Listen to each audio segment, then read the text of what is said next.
Alright, the board is back in open session. At this point, we have a welcome by Hauser Principal April May. Good evening. I'm April May. I'm the principal here at Hauser. Wanted to welcome you back because I know you're here for board meetings, but for the committee of the whole. Also wanted to invite everyone next Tuesday night to Hauser for our performing arts show, which is the talent show for students.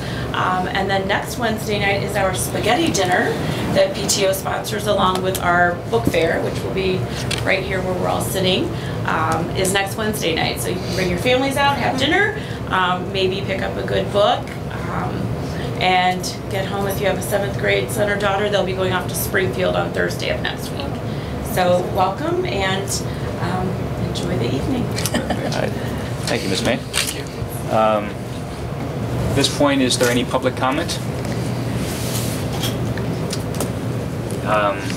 If you could maybe wait a minute.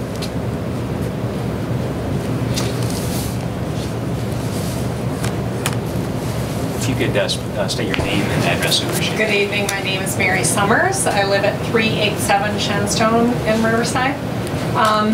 And first off, I'd like to thank all of you for your time and efforts that you put into being on the school board. I know it takes a lot of work. I'm here tonight because because of the article that was in the Landmark yesterday or today about possibly making Blythe a 2-section school. My children are 21 and 22 years old, but they started at Blythe in kindergarten.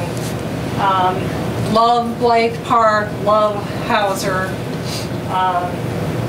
strong supporter of the district.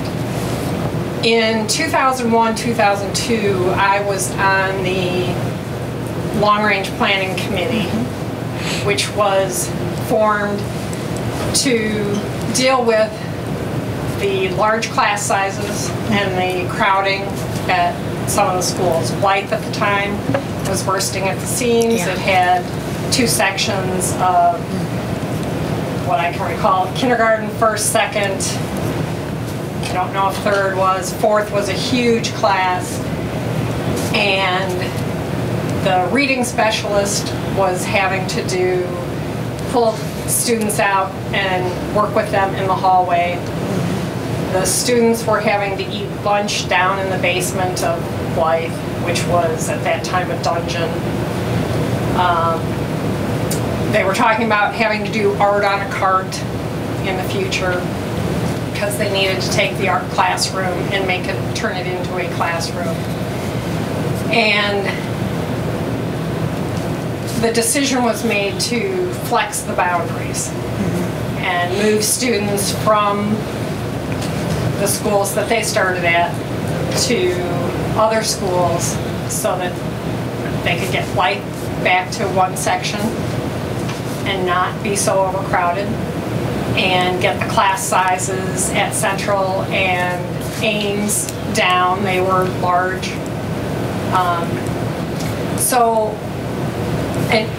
And that caused a lot of consternation among people that their children had to move schools.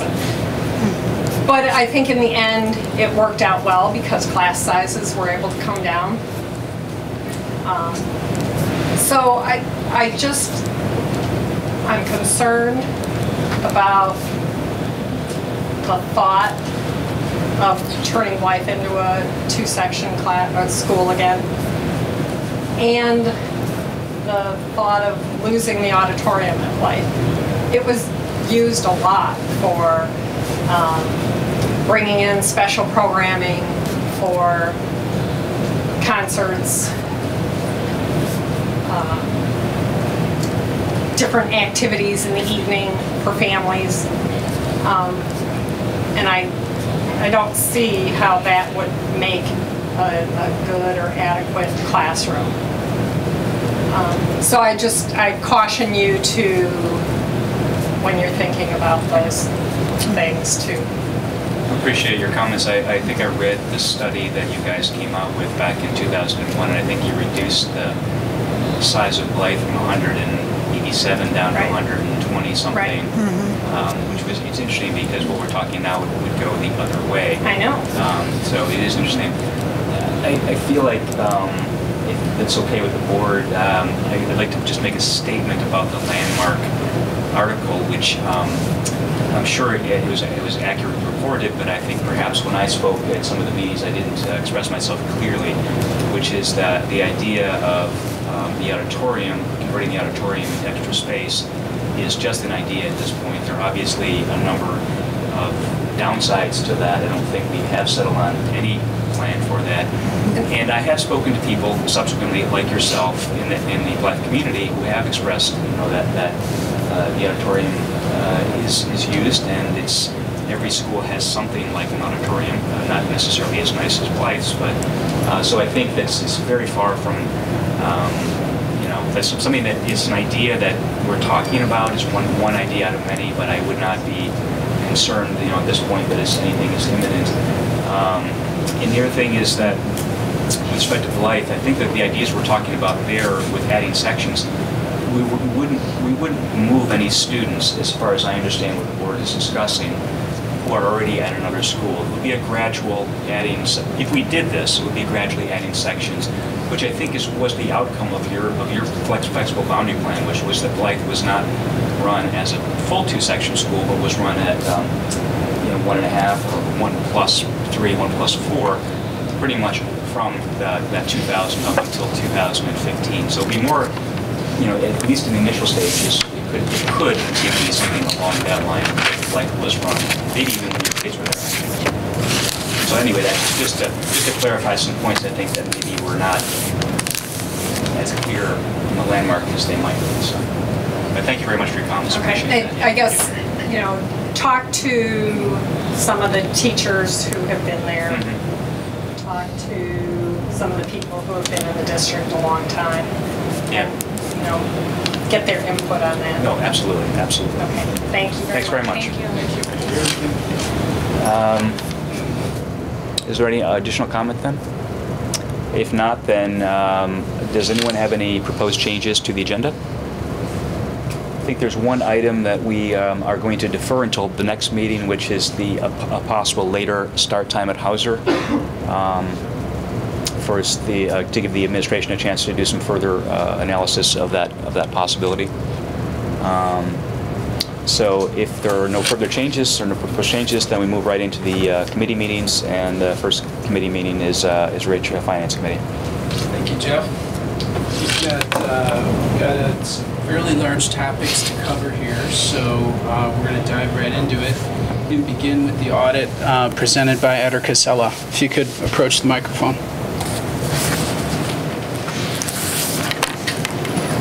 Thank you. I'm Tony McLeod, one of the partners of Eder Casella. I'm actually the partner in charge of your audit.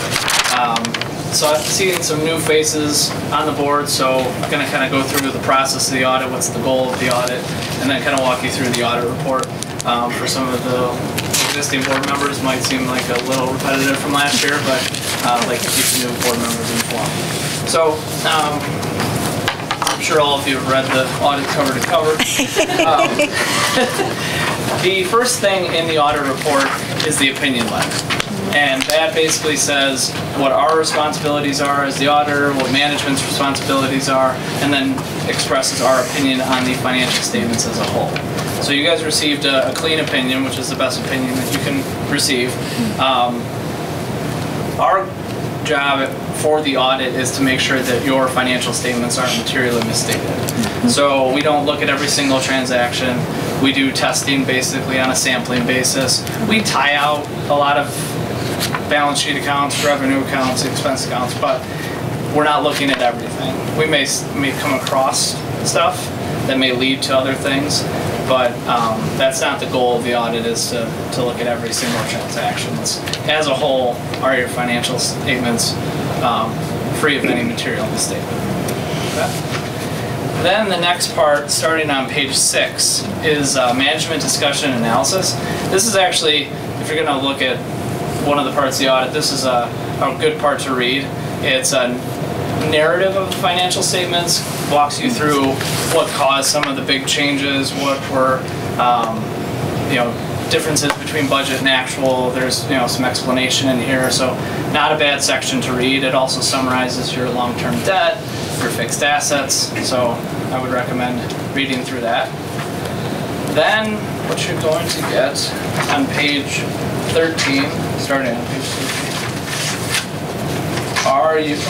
14, excuse me, are your financial statements. And the district is a GASB 34 accrual basis reporting district. So what that means is you basically have two sets of financial statements. You have your government-wide, which are going to be more like your business financial statements. It's going to have all your fixed assets on there. It's going to have all of your long-term debt. So it'd be more comparable to an Apple, Google, that type of stuff. It does have on here your pension liability. I'm going to go into that a little bit later to explain how that's all calculated. Then the next piece is the government-wide, basically income statement, which, same thing, includes a lot of those things that your fund financial statements don't. Then, starting on page 16, these are the fund financial statements, and these are probably what you're more used to seeing. This is using just current resources, so it doesn't include any long-term debt. It doesn't include any fixed assets that you are holding that will be depreciated over time. It doesn't include any of the pension liability information. So basically, of the district's current resources, cash, receivables, payables, that type of stuff, that will be on your fund financials. And the equity is broken up into a couple sections. Restricted, which basically has an outside restriction on it. So when you levy for your O&M, or operations and maintenance taxes, those really can only be used for that purpose. So those are restricted at that level. So after that, there's committed, which is done by board action, and then assigned, which you're basically saying these are funds we're setting aside for a particular purpose. And then at last would be unassigned. That's basically, it doesn't really have a purpose. It can really be used for anything. Any questions on that piece?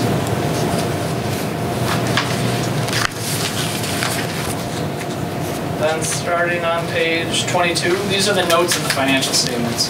So these go through all of your accounting policies, a little more detail on your debt, a little more detail on your fixed assets, more detail on the pensions, a lot more detail on the pensions.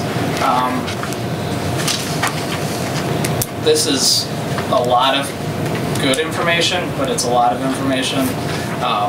A lot of it is required to be in here. I get that question a lot, why is there so much stuff in here? We don't really have a choice in a lot of it, but if you have a chance, it's a good read. It's not going to be the most interesting thing you've ever read, but it will have a lot of good information about how the district handles certain areas of the finances. All right, after that, there are some additional disclosures or schedules starting on page 43 that relate to the pensions. And I'm going to stop here and kind of talk about this for a little bit because this is usually a hot button issue. So the district is involved in two pension plans. You have your IMRF and then your TRS. So IMRF is a little different than TRS. You guys send money into IMRF and they manage it. They pay out your benefits, they manage your investments, all of that, but you guys have your own pool of money that's Riverside's money at IMRF. All right? So your funding level is really driven by your contributions. All right? TRS is completely different. All the schools outside of city of Chicago basically just put money into a big pot. No one really knows whose money's whose. It's not segregated in any way. So how the liability is calculated is a little different for each one. For IMRF, they basically look at the makeup of your existing workforce and what it's going to take to satisfy those eventual liabilities when those people retire. That's largely based on assumptions performed by actuaries. We look at the information in the report, make sure it appears reasonable, test a little bit of it, but it's really, really assumption based. So there's a lot of things that can change when the results are final. Your IMRF pension liability for this year was 1.25 million. That's actually down from 1.31 last year. So it's headed in the right direction. Of the two liabilities, this is the only one that you can really control. If you contributed more money, you know, I've seen a handful out of all the districts that we do have, and I don't even know if it's made it to that point, contribute money to IMRF to lower their liability. And what that will do in the future would be lower your rates that you have to pay in IMRF. TRS, what they do is basically look at the contributions that you make compared to the contributions that all the other schools make in a given year, and you're allocated a portion of the liability based on those contributions. So that one can fluctuate a little bit from year to year, not necessarily based on investment results or payments that are being made out, but if you're, you know, let's say your contributions are 100 grand one year and they're 300 the next year, all of a sudden you're going to see more of that liability being allocated to you. So the TRS liability that sits on the government-wide financials is 1.9 million, down from 1.28 last year. So, or no, excuse me, up 1.28. Yeah. So, but again, you guys really can't control that one. That's really at the, because the contribution rates that, you know, what you guys pay in, it's really depends on if they ever figure out a way how to solve it. So, any questions on either of those? Or I get a bunch of more questions. Well, I'm wondering, could you specify why are there the two different pension funds? Are they different job titles? Yeah, so the teachers are all covered under TRS, and there are some other staff that are covered under TRS. Your IMRF employees are basically non-certified. Thank you.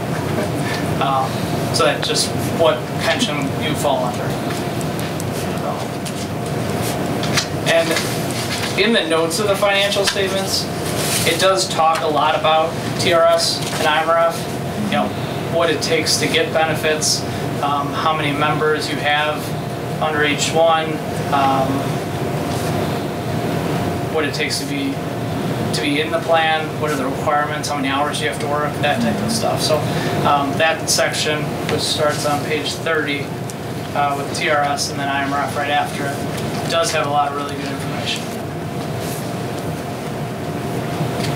Anything else? Any other questions on the pension?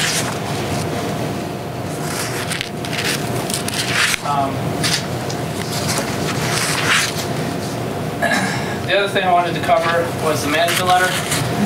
This year there was a management letter comment, so we did issue a management letter.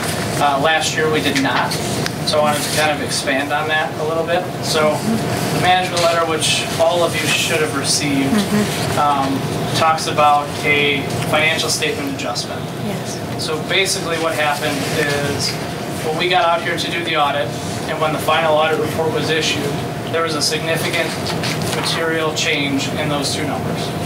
And this particular incident had to do with how the loans that were done between the education fund, the operations maintenance fund, and the transportation fund were handled. So they were recorded as permanent transfers when they should have been recorded as loans. So I basically moved in net income, if you want to call it that, significantly between funds, and that's why the comment was issued. You don't foresee anything being an issue in the future because this was a kind of a one-time deal. It's on there correct now, but that's why it was issued. Any questions on that?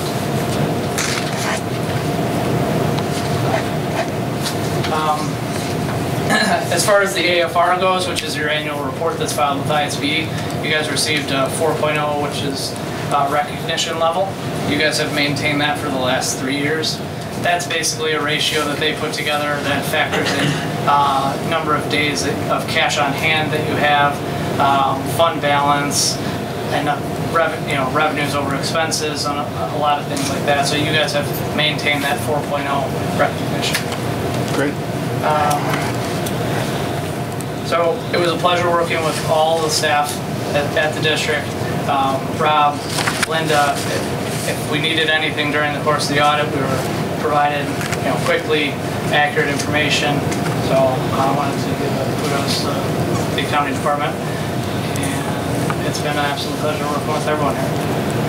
Thank you, Tony. Any questions? I have a question for you, Tony. When we made this switch in auditors and hired you guys, we decided on one level of an audit. And my question is, I mean, you kind of alluded to it in your opening statement that a district could elect to expand to a deeper audit if they wanted to. Could you give us an idea on, you do school district audits. How many school districts that you work with do this level of audit that we have, and then how many do an expanded level of audit? We don't see an expanded level very often unless there's an issue.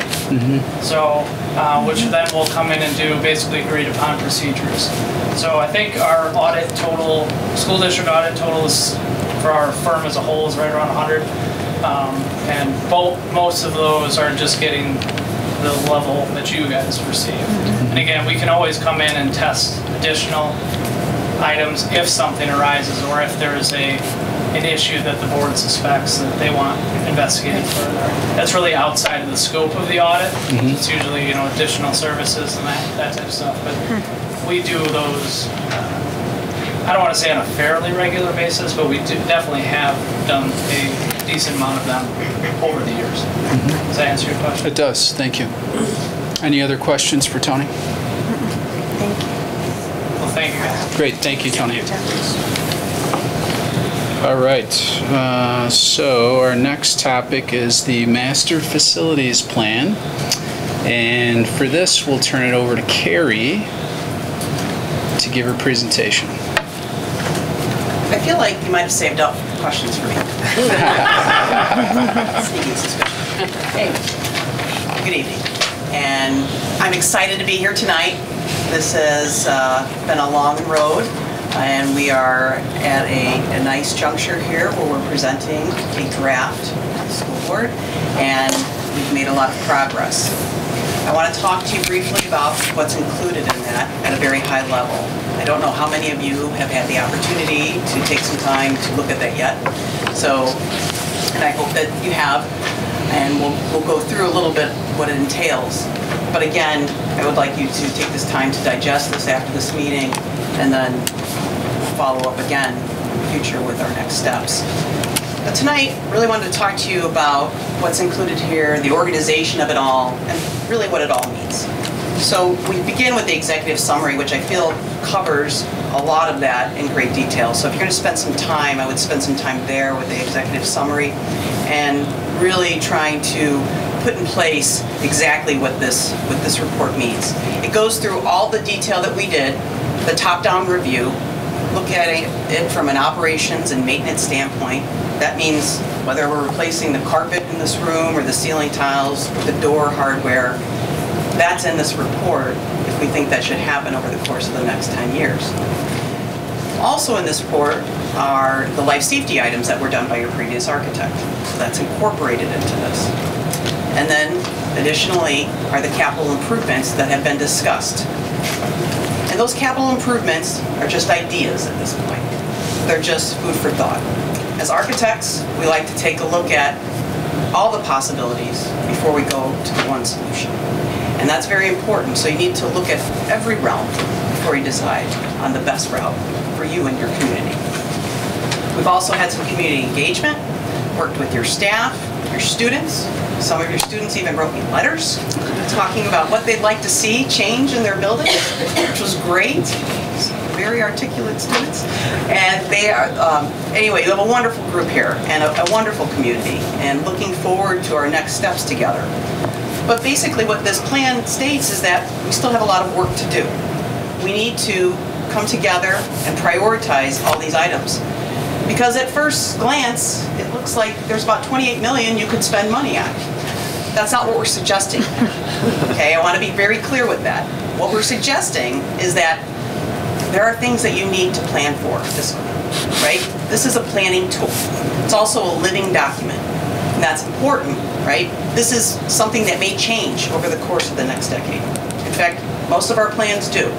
But at least we're starting at a point, and those operations and maintenance things, they really don't go away. They need to be dealt with on a regular basis. Those include roofs, obviously. It's very important to protect your interior environments, and we're working on that.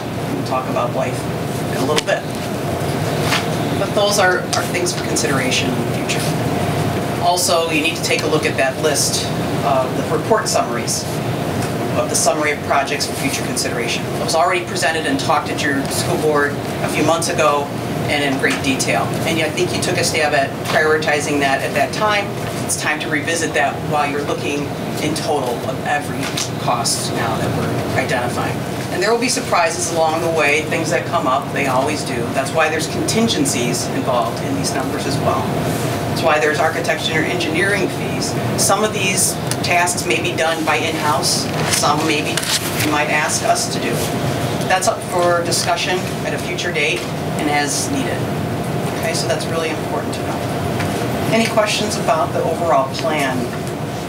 Yeah, before we go into some more of the report summaries. So in general, with the capital plan costs, those are much more high level, here's just a vague idea. Correct. We have not done any drawings related to any of that. This is, which is why those costs related to that are more of placeholders at this time. And that's important to know, because as we move forward, we're going to take a look at, if you were to next decide that the Ames property and maybe building onto that building was a priority, we would then move into conceptual design and start to look at options for you, and we would derive associated cost estimates for those options. You might choose to, at that time, to further pursue some community engagement meetings as well, to further gather input on that. Those are all next steps. The report summaries, I think a couple of those might be new for you. Obviously, the totals are there, and they're broken up in a number of ways. They are by trades. That's important because as we work with your administration to determine how the projects will be packaged together, particularly for O&M, it's nice to marry those projects and gain an economy of scale. So that's important how we look at that in those different trades.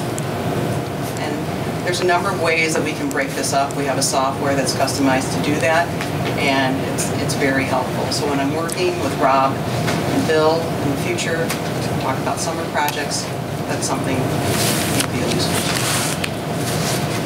One other item on here is a 21st Century Educational Survey, which I see Joel has in his hands, so I'm going to beat him to this question he's going to ask me. It is a survey that your staff took. And it asked a number of questions. It asked questions about your facilities. It asked questions about your educational delivery methods. And it asked whether what you're doing now and what you'd like to do in the future. The highlight, that's a highlight. And the overall message there was that they do see change in how they're teaching today and how they'd like to be teaching in the future. They do desire change in the facilities in a similar way. There are many things that are changing in education, particularly with collaboration, visible learning. They'd like to see some school spirit involved in the aesthetic at each of the facilities on the interior. So these are some of the highlights that you're looking at with that. And I hope that helps. If anyone has any questions. Yeah, I wasn't quite sure that I understood these, what these plots were showing here.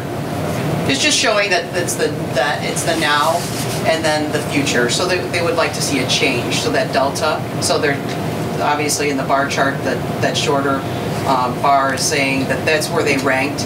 There's a list of questions 1 through 5, and the more you go down the line, the more progressive the answer gets. And so the first answer average might have been 2.5, whereas the future answer might have been 4.5. So you see that there's like a 2-point change in between. Okay, so that's what they think. That's what they think. Right. That's what they're. Always versus what they would like to see. Exactly. Exactly. Could you give those survey questions to Martha to forward to everyone? Oh, she has them. Okay.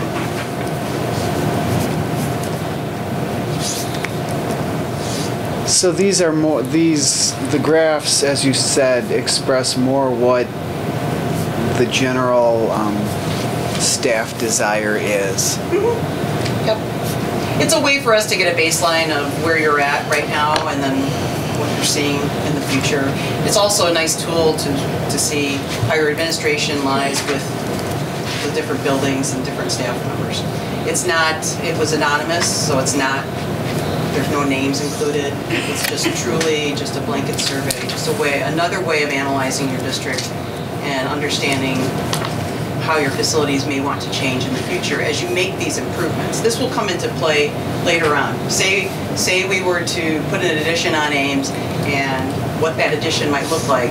So would it look like a typical classroom addition, or would it look differently based upon what we're seeing in those surveys? And those are decisions to be made in the future. But these are something that informs our design process as we move forward. These bar plots are colored as well. What do these colors mean? These different. The colors at the bottom, the pie charts there's a progression. Again, one's more traditional. The olive is a traditional teaching setting. Okay. And then as you move towards the other side, I believe it's transformation, transformed. That's more of a transformed, which means it's more of a changed environment.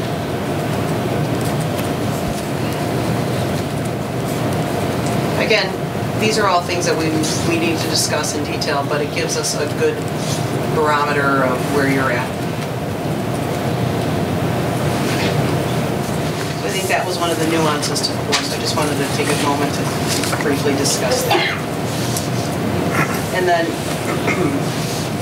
each section goes through building by building in great detail and has all of the line items that make up those dollar amounts in each section.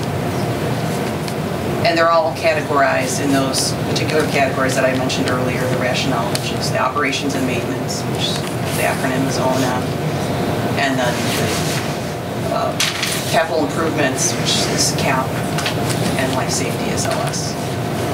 So that's how that's documented in the book, the digital book, that is. A lot of times I hand out printed copies to the districts, and we opted not to do that here, so it's quite a lengthy document. What is, from what you've seen, based on your experience, a typical ballpark necessary O&M spend per year for a district of this history, age? I would say that your buildings are in great shape. I mean, that's what I saw, but...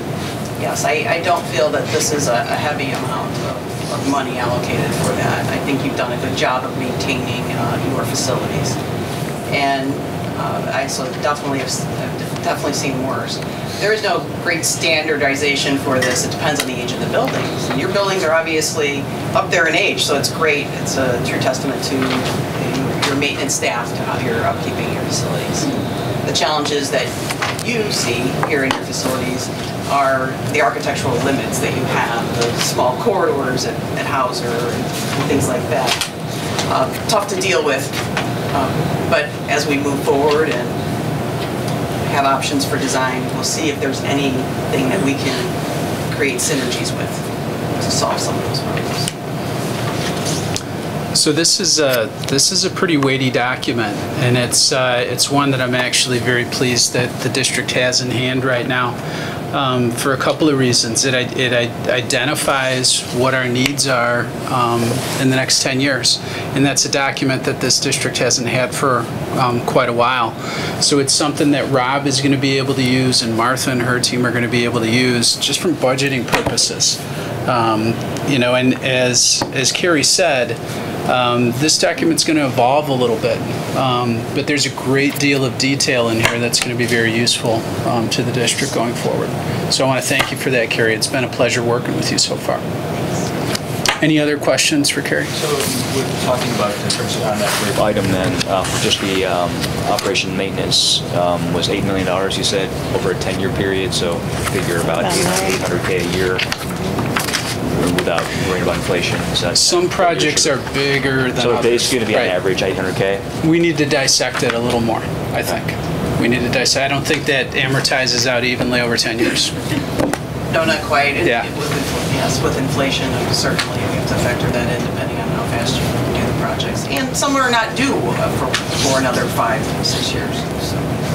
Well, and I think you noted as well that some of the O&M needs can be done by in-house staff. Yeah, Absolutely. I was wondering about that. Yeah. So go on. Oh, no, I love what you just said because I was wondering that too. Yeah. There's a great deal of it. I mean, if you look in the detail, there's basic painting, preventive maintenance that's happening, and that's all part of this. So there's ways that we're going to tackle it, and going forward, I'm going to ask the administration to look at it and prioritize it and segment out those projects. So take Carrie's report a step further is really what we need to do.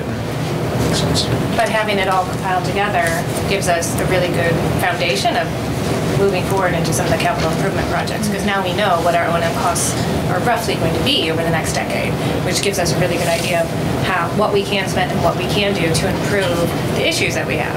Exactly. Because we do, while our buildings are well maintained, we do have issues. So to me, this is a really good I agree. I mean, I like foundation to be able to make some decisions with actual information behind them. So, yeah. Well, and two, as long as we take into account that this is where we're starting from, and over the next 10 years, there's going to be a whole nother set of O&M needs that are going to come into play as whatever Absolutely. door rusts out or whatever happens to happen with regards to mechanicals. And with all the capital improvement projects, I mean, there are many in here that we may never decide to do. Correct. So that 15 million in capital improvement. It's called character. It could be that, it could not be that, because Right. everything that we discussed is in this plan, Yeah. all these ideas, and now is the point where we look at these ideas and we say, okay, really, what's going to address our space issues? How are we going to, So two minor questions. One is when you price these things out, you estimated some cost. You said that sort of like you didn't include the soft costs in some of these estimates of the new capital construction. So like, what is the soft cost, and what is that like? What percentage of the total would that typically be? It may or may not be included in the contingencies depending on how far we go. The soft costs are more of like construction testing, other environmental consultant fees, those types of things. This was not an environmental survey, so I can't control those. If there were some environmental needs or remediation that had to take place, that's those types of things. Incidentals in the way of construction. Okay. And then the other question I had is I noticed that there's a sort of a fair amount of money allocated for furniture. And I did have two questions about that. One is it standard to have the architect be sort of weighing in on furniture? It doesn't seem like a sort of, to me at least, an architectural sort of issue. That's a philosophical decision for your district. Yeah. We have interior designers that's what they do. Okay. And so do a lot of architectural firms. And so that's up to you. Okay. You can certainly handle that yourself. Right. But when we're designing spaces, I think that are integral with how the students use the furniture, that I think that they should be thought of together. Okay, and then sort of second. I was gonna say, I know that also came out of the committee, that a lot of people were thinking, there's a lot of rooms like, say, this library, that say you decide to go with 21st century learning furniture, you might really transform the space without having Actually, to that was my second question. What does that mean? What is that? Yeah, that was 21st century furniture really mean? big. Well, Providing flexibility. yeah. Obviously, the Holograms and Wait, that wasn't mentioned Nothing. before I got these chairs don't necessarily 20th century. reflect, Purely 20th century. easily. totally 20th century right there. Is it a beanbag? What is it? Just a cited example. Yeah. Okay. But that's completely up to you. It and was that's a significant decision that number. you can make. Yeah. I look forward to a lively debate on furniture But I under think, another agenda. Yeah. Let's put that under another agenda. yeah, no, but I think it's a point that. But it was a significant number. I mean, you can't ignore it's that. the truth. I mean, Well, that was important. I think members of the committee really felt strongly about, like, if we're going to look at an entire thing, you know, of course, this is not something we have to do. We're not going to go like, oh, let's go buy a new for every library. But as we're moving forward and transforming spaces, it's something I really think we need to be, you know, thinking about. So I know a lot of the members of the committee felt strongly to put it in there. Certainly doesn't mean we're going to spend it, or maybe we will. You know, we just, you know, but I think it's something that needs to be in there to know that we're, you know. There were certainly several comments from your teaching staff as well. No, I would agree. I mean, we do need to know. I mean, you don't build a house necessarily without knowing what you're going to put in. You have to. And it's not like we're going to go buy furniture and replace every classroom right now. What we're thinking about is over the course, as we're changing, what do we want to, you know, what do we want our classrooms to look like? What is most functional? That's helpful. Yeah, so I think that's where it came from. Makes sense. Great. Any other questions for Carrie? One final, just perhaps it's an observation, and I'd like you to confirm it. The highest cost item in here, besides the capital items, is roughing. Is that typical? Yes. That's where the majority of our aging in place happens? Yes, because every so many years you're going to have to replace that. That's a constant with school buildings. Thank you. And that is an ideal segue to our next topic. Carrie, is this your topic or is this Rob's topic? The next one? I think it's Rob's, and you may need to pipe in. I hate to take away your natural segue. So I just want to make sure we talk about what's next now. So we've got this plan. Good question. You know, now what? Like, as a board, what can we expect next as a community? See you later.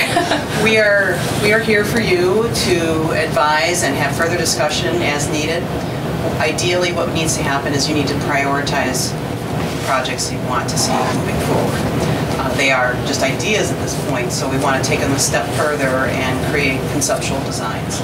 So ideally, you would contact me and say, okay, we want to move ahead with X, Project X. Or we want to look at XYZ projects and compare and see where we want to go. Because obviously, if there is some change at a couple different buildings, it will affect all of the districts. We want to take a look at that. But it may be that we're picking 3 or 4 different projects to take a look at one time, and that's quite all right. Okay. So that is the next step. And we ideally would like you know, if that's something that you want to see in the works for the following summer, the sooner the better. And you're already referring to summer of 19. Yes, I'm sorry, I'm in 19. Yes, we're not, no way, shape, or form ready for 2018. So hopefully we can do something for 2019 or summer of 19. Right. Well, then perhaps one final question. The life safety items, how quickly could those be moved on? I believe you have They're plenty very of time specific. on there. I think there's 5 years for the majority of those items. I don't remember seeing any A items on that list. I think they were all B items, which is a 5-year time limitation on getting those done. Thank you. So further to Linda's point, what's the board's disposition on next step here? Is it that it goes back to committee to make recommendations to the board for next steps? Or is it something that should be an agenda item for another board meeting, a full board meeting? What do you think? I'd like to look at I couldn't find my notes, but I'd like to look at the prioritization list we had from a couple months ago and reassess that. And we did do that in full board. Right. But if the committee wants to make suggestions first, that's fine. I'm fine with either way. Is I guess from what I hear, is Matlock saying, you know, we don't want to necessarily, or other board members, we're not going to be jumping into 10, 15 different projects. We probably want to sort of select the 1 or 2 that we think are the most important and then sort of focus on those, you know, in the short term. Is that sort of their assessment? I was wanting to know if we wanted to even go a little bit further, maybe sort of plot out maybe what 2019, 2020, what we want to do in those 2 years, maybe even 2021, just so that we have an idea of what the priorities are. Obviously, that will change, but we might want to put a roadmap together that show what we're trying to do. That's not a bad idea, but get 19 clear for sure, and then have the others with a Right. I mean, purpose, sort of general Joel's, purpose. sort of Joel's point. I think I'd like to go back and also look at the prioritizations, but also, I mean, I've looked at the executive summary and the overall summary, but I haven't looked at the detailed plans. Right. But I think I'd like to go through that, see, if we want to bring it back to committee, get their recommendations, but I would like to review this first, and I think it should be brought back here for. Yeah, I mean, I don't know how you feel, Rich, about bringing it back to committee, but I actually feel like at this point, I would actually just like to bring it to the board. And like next meeting, can we have our next committee of the whole under facilities, can we actually have a conversation about, now that we have all this information and it's a lot to digest, let's digest it and then let's have a conversation. Because if we're looking at summer of 19 Need to get to and we work. have this Ames property, and, you know, I have a feeling we'll have a conversation and in the end it might come down to, well, let's start thinking about what we can do in Ames. What is the best thing to do here? So I would rather have these conversations sooner. So I don't really necessarily think it needs to go back to committee. I think it needs to be brought here so that we can start thinking about what So we you're can. thinking the March committee of the whole thing? I mean, that's what I would want to do. I'm fine with that. I just was trying not to step on the committee's toes. Oh, I appreciate it. I just feel like I want to get things moving. I agree with I Linda. feel like Let's at this get point, we have all the expediency, information we need. We just need to start, I think it's going to be, you know. Takes just a lot of time to even get conversation to figure out- conceptual work begun, so I'd like to Yeah, give them we have time. space issues. What do we do? How's Ames going to look? How will that affect all the other Yes. schools? You know, and then once we have that figured out, we can sort of start mapping other projects. And The other big piece of this that I think we need to get some handle on is how this all integrates into a budget. You know, Yeah. it's like what are our spending parameters realistically, right? Absolutely. We have, we're going to hear the budget presentation in 2 weeks, I guess, and you will have had a chance to look at some of this, the operation, depreciation and so forth. So I assume some of that will already be in there. But I guess we'll have to also decide, like, what do we feel comfortable spending, Yeah, is there a long-term strategy for Right. how we break up those projects? I know. Yeah, I agree with that. Those conversations do need to happen concurrently. They do. You know, what are our priorities in the short term, and then how are we going to pay for it? And these are topics that deserve the full board consideration at this point, if we're going to move it along a timeline that we need to. Sounds like then committee of the whole in March then. Okay. We've also tentatively set up financial consultant to attend that meeting also to talk about some strategies for how this is done in terms of the capital items. Okay, that sounds perfect. great. Great. Exciting to Thank you, actually get Karen. this moving along. Yeah, this is really exciting. Thank you. And just, can we mention that these are public documents and they will be public until they were presented, they weren't, but they will be public documents. Are they published on Wordbook now, Margie? Are they They are not available yet. for public view, but I can make them so after the meeting. after the meeting? Okay. She had a computer. She takes She's writing. She Don't interrupt her. just want to make sure that these are publicly accessible documents that are, obviously it's taxpayer money and we want to make sure that everybody's informed, so. That's right. So that you can assist us in the conversation too. Because we certainly would like that.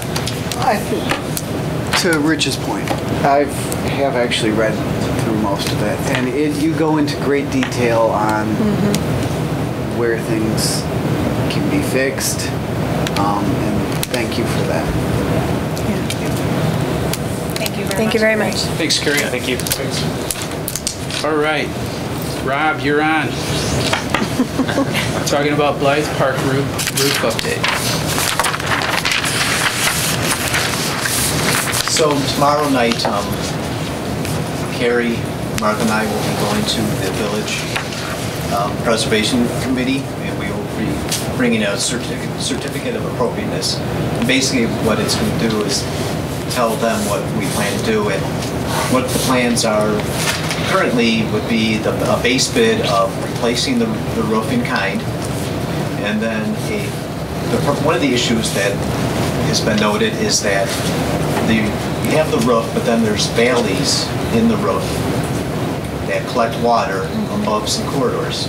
And so you'd have the base bid to replace everything, and then you could have an alternate where you place heaters along the edge of the valley to keep that warm so that ice doesn't happen and things don't penetrate. And then the second alternate would be to add lift the windows along the corridor, they're up in the ceiling area. They lift those up, reduce them, also add insulation because there's no insulation there. If you lift up the windows, you can add insulation because the insulation could be, if you don't have insulation, then you have the difference between the outside and the inside that can cause condensation and leaks. So the plan would be to have the base bid and then 2 alternates, and we will bring that up to the village restoration committee regarding that. Rob and Carrie might want to, or is welcome to chime in on this. Have we seen a lot of water damage because of this? Yes. This is significant in the hallway? Yes. Yes. And Corrective leaks after the first thaw. Okay. And the clerestory, if that's the correct pronunciation. That is correct. Those windows are the windows that light is, those are essentially in... They're a secondary form of light that's transmitted into the classrooms.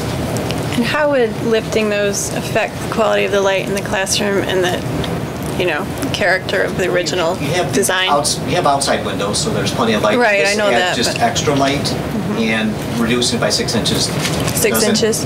Doesn't really reduce the light, and I believe a lot of them have shades there anyhow, so Okay. not really even using them. So It's hard to picture if you're not there. so it wouldn't really affect it too much. Sure, it's about a reduction of about 20% of the window Okay. surface. Yeah, that was a little foggy. At the same time, they intend to address maintenance issues with those windows. I hear that those windows are rattling and there's air and other climatic elements moving through them. So Climatic element. But that also adds a significant cost element.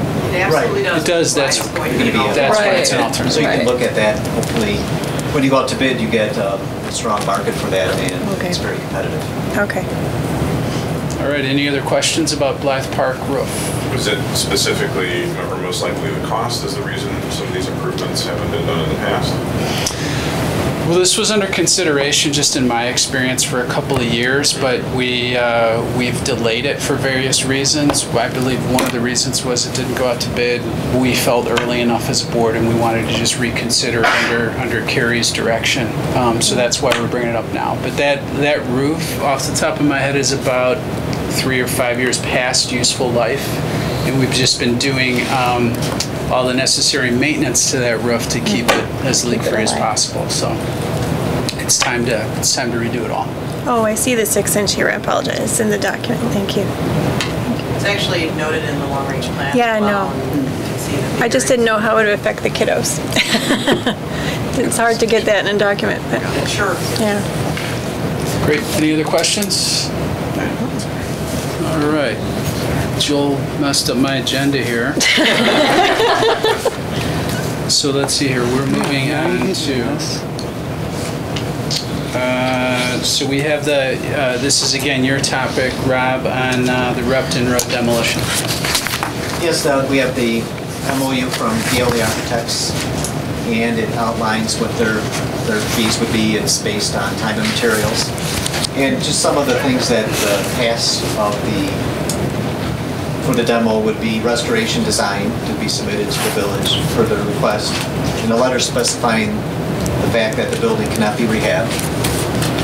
Environmental coordinating, permitting various meetings, a civil engineer, mechanical, electrical, and plumbing engineers, other coordination, demo drawing, a specification manual, bidding, and demolition and restoration of the area. Those are kind of the things that would be outlined in the MOU. Has there been any discussion with the village yet about the restoration? I thought we were talking about just very minimal. They want a grading plan That's typical for... and a restoration plan, so. Okay. And they want letters and a number of other boxes we need to check. But relatively minor. Their expectations, as far as we know, are minor, or relatively inconsequential. I usually don't have to submit a grading plan for the demo of a building, but That's a village requirement, so that's... Is that for just the way it water works. drainage? What's Say that again? Can you talk about the grading and why they would want that in our village? It's Is to it for verify water? that our demolition of the building after we replace the, fill in the hole that is left by the empty basement so that we don't create flooding problems. Yeah, I thought it has to be for the water flooding because we have so many issues. Okay, thanks. Is that the reason for the architect fees on this? That's not really an estimate of what we think that's going to cost. I just was putting a cap out there because of previous discussions that we wanted to just include that there's some type of... That's why I was just confused because we're not building anything there. I was just... Yeah, so. I know. Okay. Any other questions for Rob at this point? Other than that the cap is awfully on the high side. It is on the high side, I know. I'm happy to look at that again. I just was trying to accommodate the board from previous discussions with having an established limit. And it's a T&M structure, so it's, you know, pay as you go as needed, so I'm comfortable with it. And I would review all of the pay applications. Make sure that they seem legitimate and things like that, so. Any other questions? They will be, so on that. I have a question, not about the MOU, but just about this in general, like what's the timeline now that we're, you know, putting out bids? Bound to the schedule by the village and their process, so I feel that will take probably a couple of months. Okay. We'll go from there. Okay. But those couple of months are more in admin time on the village's side. Absolutely. It's a very easy project. It should be very fast, but we're obviously bound by, you know, what we have to prepare for it. And so. it's a variance, right? So. I think you'd want to demo it in the summer anyway to avoid those conflicts with the vegetation. So. Okay. Great. Any other questions? All right. Thanks, Rob. Thank you. Sherry, turn it over to you. Okay, I'm going to turn it over to minutes Ms. past my time. That's impressive. That was impressive. a pretty, That is pretty good use of your time. I'll try to keep pace. I'm not making promises. You can do this. You can do this, Ms. Brownlow. I'm going to pass it over to her. She's going to talk about foreign language instructional minutes. There's a presentation up on the board. If you want to follow along if you're watching. Good evening. This is a follow-up to the last committee of the whole when we were talking about the possibility of looking at adding foreign language at the elementary levels. And so the suggestion was made that we go back and kind of look at where those instructional minutes would come from if we were to pursue this opportunity for our kindergarten through 5th grade students. So I'm going to talk a little bit about what our current instructional program looks like. And just with the caveat, with a half-day kindergarten program, well, we've all agreed younger students are sponges and have those brains. In the half-day model, the kindergarten teachers feel pretty strongly that it would be a little bit of a challenge in terms of working foreign language instruction into their instructional program, only because of the limited amount of time they currently have. So that's just something to keep in mind. Not that it would be impossible, but that it definitely would be more of a trade-off. So what you're looking at here is grades 1 through 5. I broke out for you average minutes per week of our instructional day, but with the caveat that there are times in there that obviously aren't specifically accounted for example, transition times in the morning and the afternoon for when kids are unpacking and packing up. You have to allow for that, especially for the little ones. And so that's about, if you looked at total 20 minutes per day, 100 minutes a week that you won't see in there, as well as things like class meetings, snacks. There's some flexible time in there that I didn't specifically chart out.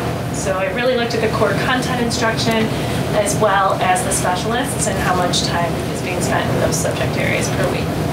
So that's that first chart.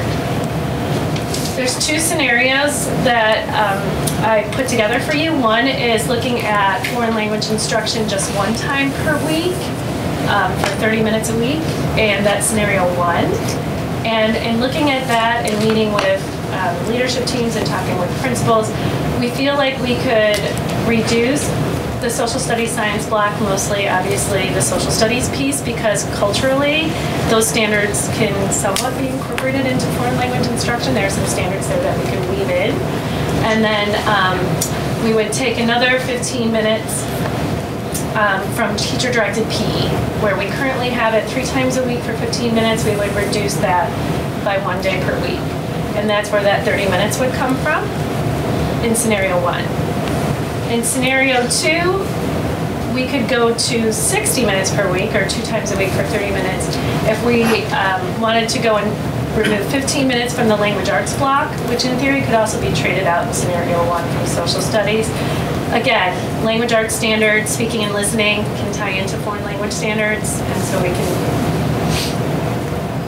say that we're covering some speaking and listening standards within the foreign language instruction.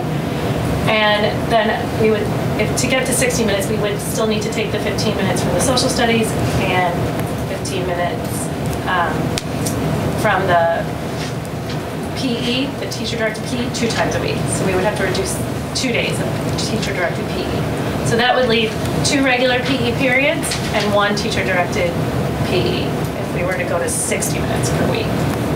So the big picture, is it possible to do this? It is, with these trade-offs with instructional minutes. We don't jeopardize our English language arts instructional minutes after talking with the principals and the teachers. Like I said, we'll have the speaking listening standards, there'll be writing that'll be happening in foreign language. So 15 minutes a week wouldn't be detrimental. Once we get beyond that with English language arts, taking big chunks out, and then the trade-off in covering the standards the way they need to be covered with the depth could jeopardize some of that instruction. So that's the comfort level at which we landed, either a 30-minute a week once a week or 30 minutes twice a week for 60 by shuffling around these instructional minutes. So there is the possibility. In scenario 1, I put together what an estimated staffing model would need to look like for you. So scenario 1 requires 1,500 minutes of instruction per week to reach all classrooms grades 1 through 5. And I gave you a typical full-time teacher, how many minutes they deliver per week, and the planning time. And given the travel and the shared staff, it's a reasonable assumption that we would need 1 full-time and 1 part-time instructor for 1 day a week, which is similar if we go back to the study that they did in 2012-13 and sort of mapped out. It was a scaffolded roll-in of the program. If you remember, we talked about that plan that was drafted, and they had at the very end 1 full-time and 1 part-time person. Scenario 2, if we go to 60 minutes a week, obviously the instructional minutes double, and it's reasonable to assume we would probably need 2 full-time instructors to deliver that instruction. Best practices in foreign language instruction, we talked before a little bit about could a classroom teacher use some other kind of methodology to deliver. That's a program model conversation, but in researching foreign language instruction and what the state deems creditable foreign language instruction, it needs to be taught by a certified foreign language instructor. So we would need people who are certified in that area to deliver the instruction. So those are some of the assumptions. The shared staff and travel pieces, those get tricky. So I just put a caveat in there that says these are reasonable estimates, but once we flush out a schedule, things like contractually 30 minutes of travel between buildings, or when blocks happen in terms of fitting instruction in, are puzzle pieces that, as we know, anyone who can come up with an algorithm to help us be efficient about it would make a lot of money, because there's so many parameters that go into it. But those are just things to keep in mind. The other thing I wanted to mention, so the state released an RFP for a grant. And the grant is a planning grant, not an implementation grant for foreign language. And I would like to pursue the opportunity, if we think we're seriously going to consider this and would like to implement a program, of writing that grant, which is due March 8th to the state. The planning grant can be awarded for up to $40,000 for planning. And that means fees could go towards hiring a consultant expert in foreign language to advise us on the models that best meet the needs of our district. It could be used to pay for substitutes and release time for teachers on the committee. It requires that you have a pretty robust committee of people looking at the implementation plan and how you would go about implementing a foreign language program. It also could cover materials for resources that we would want to be using to do the research for a model that would be a match. So if we were to be awarded the grant, we could be awarded all of those dollars to plan thoughtfully and strategically about which model and how we would implement.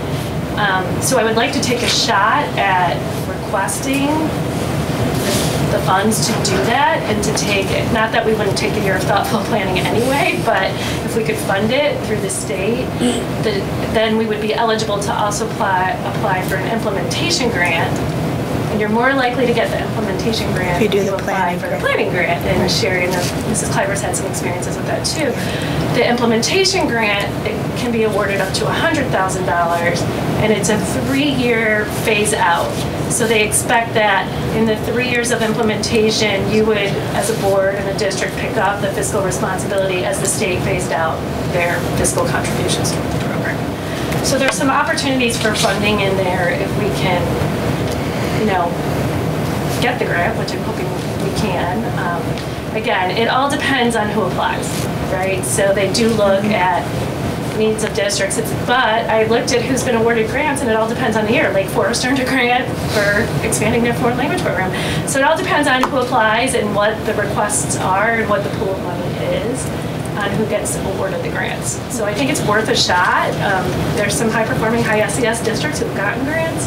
I think it's worth putting in for if we can fund some extra planning resources to help us really be thoughtful about the model. Not that we wouldn't do that, but to save the district the allocated resources that we might put towards that planning. It might be nice to have some subsidized dollars to do that with. So that's where we're at. So if you wanted to pursue it and still seriously consider it, I'd like to go ahead and put the work into the grant. If you're still hemming and hawing and not sure that you want to go about the trade-off, we could wait a year as well. The grant has been offered annually as long as the money is there, and it's been in place for about 7 years now. So. I have a dumb question. And there's no dumb question. This one might be dumb.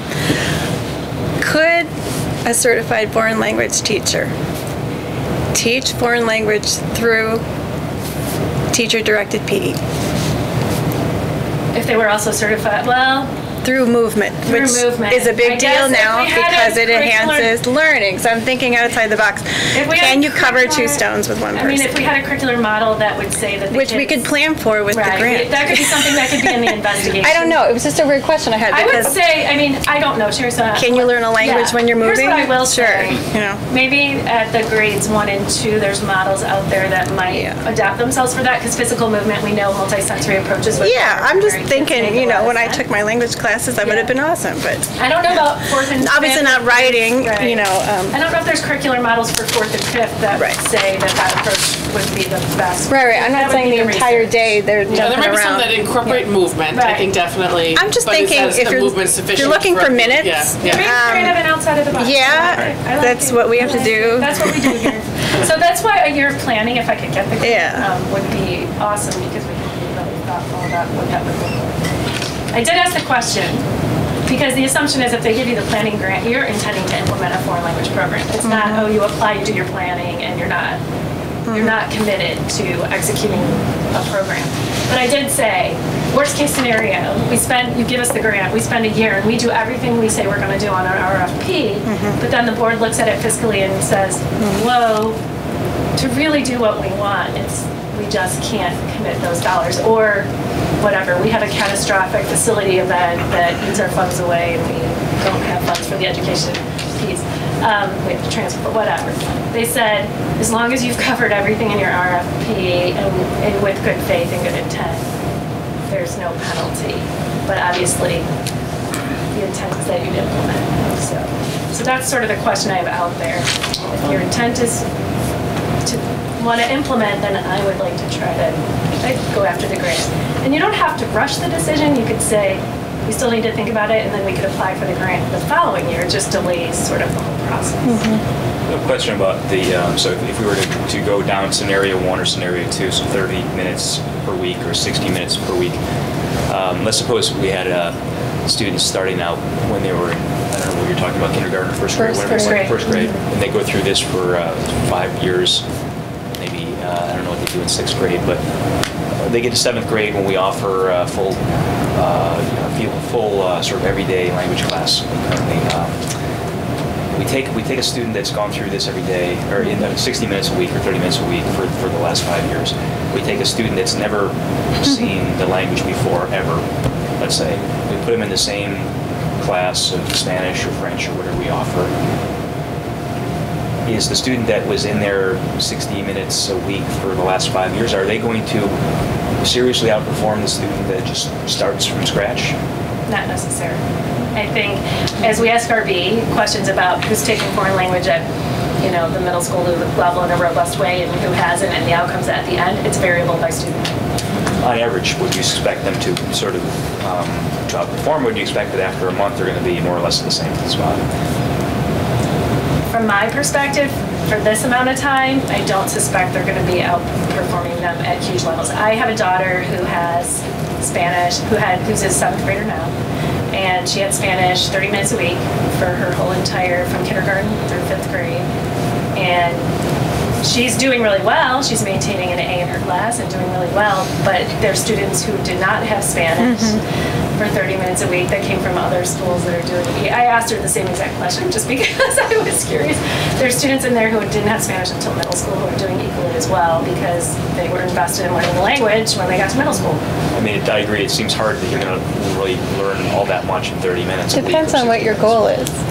If your goal is that they want to learn a foreign language and be proficient, then I would say no. You'd have to have better immersion. Question is, do those language skills enhance their other skills that they're already using, or are they being exposed to something that's good for them? So it depends on your end goal. I certainly don't think any program that you I mean, 30 minutes or is not 60 minutes is going to relate to performance in the language. I think what it does though is it's exposure. It's get your brain working in different ways. Like what else does it offshoot that you can't measure? And I know you like to always have the measure. So like it's like learning an instrument, right? I think it's like learning a musical instrument, which enhances your math skills, and people don't realize that. I was just about to say, what else could it enhance? That's the only question I have. I don't know our answer. I don't know what our goal is. The other thing is. is that I keep coming back to this, but we have what is it, roughly half our kids are not performing where they should be in basic subjects like math and English, which are absolutely crucial for their success in high school and later. I mean, those are if you're not literate at a high level or mathematically literate, it's like we got 60 minutes to spare. Statement though. I think what you just said is a little bit extreme. That what part of this? You're talking based on the PARC test. Based on the PARC test, I want to make sure you're saying 50% because right. Based on the PARC test, about half the students are not where they should be in 8th grade.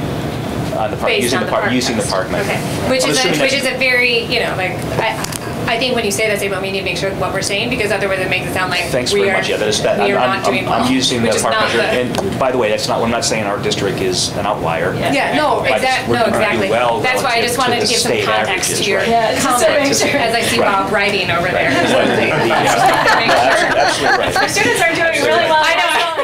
It depends on your question. Relative to many districts, we're doing well, and I don't know in an absolute sense, we're not. So if we got 60 minutes to spare, I'd say maybe we should the kids spend more time learning math. I won't call it 60 minutes to spare. Like I want to be careful about how we qualify the minutes that we have and how we're using them because people will make an argument that there's a great deal of value to teacher-directed PE. The kids get a movement break. It helps their brains, and there's lots of research around that. How movement. And my question is, why can't we be interdisciplinary and mixed teacher-directed PE in a lot of things? It's good for whatever topic you're doing, and I don't think people understand that. Yeah, and I think teachers do a lot. We get locked into our subject matter that we're teaching math right now, but there are a lot of things you can combine with that instruction that enhance the math, music, and movement. And I don't understand why we're boxed into the minutes. I understand it's easy to measure and it's very easy, but Sherry had a dumb question. I have a dumber question.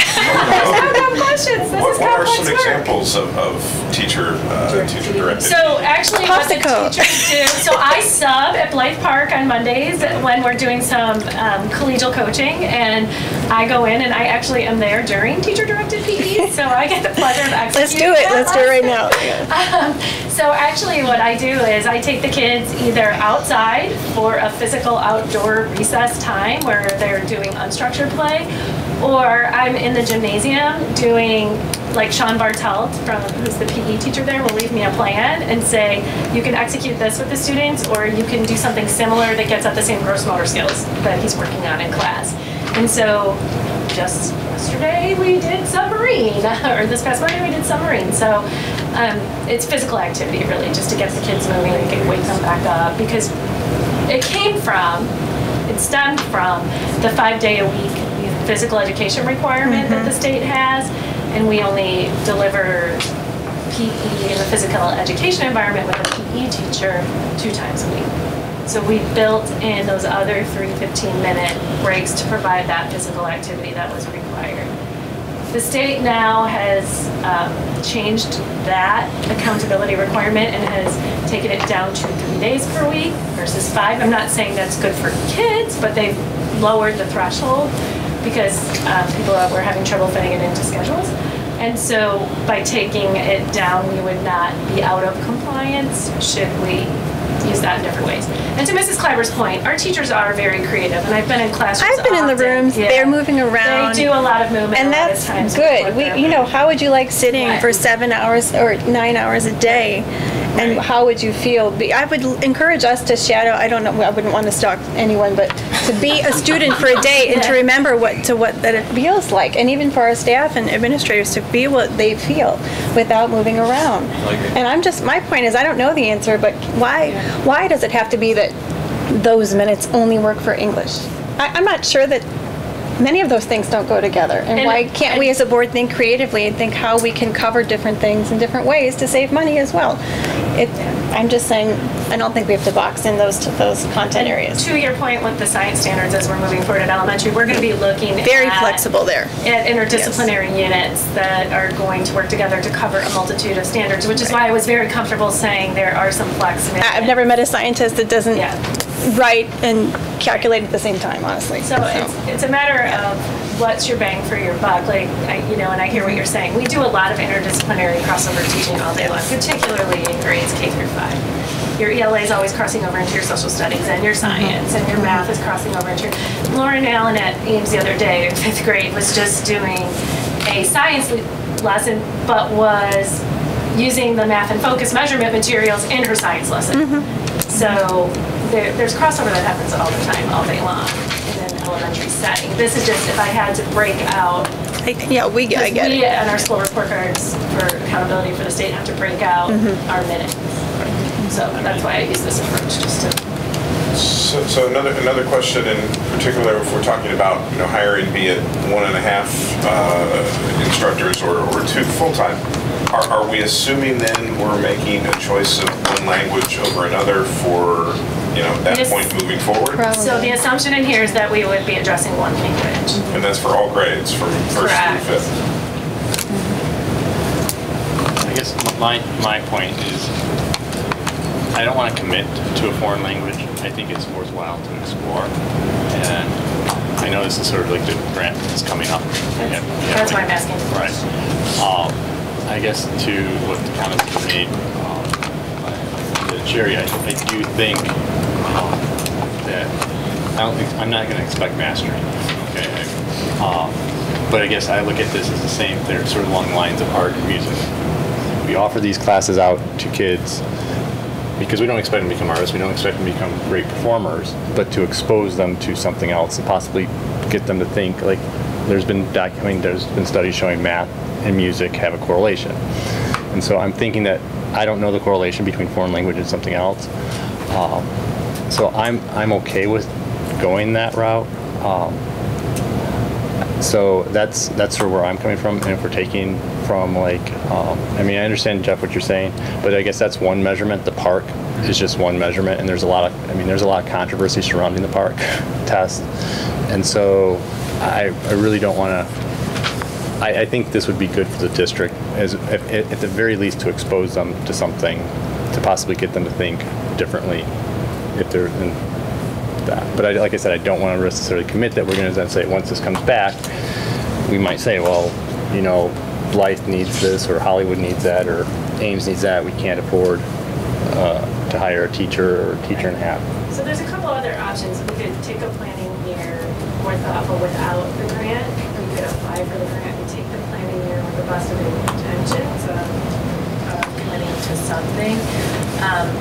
Or, you know, if you want to just wait a year to be reflective and start the planning the following year to determine what would be best, we could apply for the grant next year. So there's a number of options around this. You know, it was on there to explore, and honestly, in the strategic plan, it wasn't on there until 1920. You know, it sort of came up and we decided it was okay to start addressing it. So within the 5 years of the strategic plan, it was going to start entering into the works next year. It's just in 1920. You've just been so good at covering all the other things. We're already up to We're already up to foreign language. She's been so efficient. No, she really has been very efficient.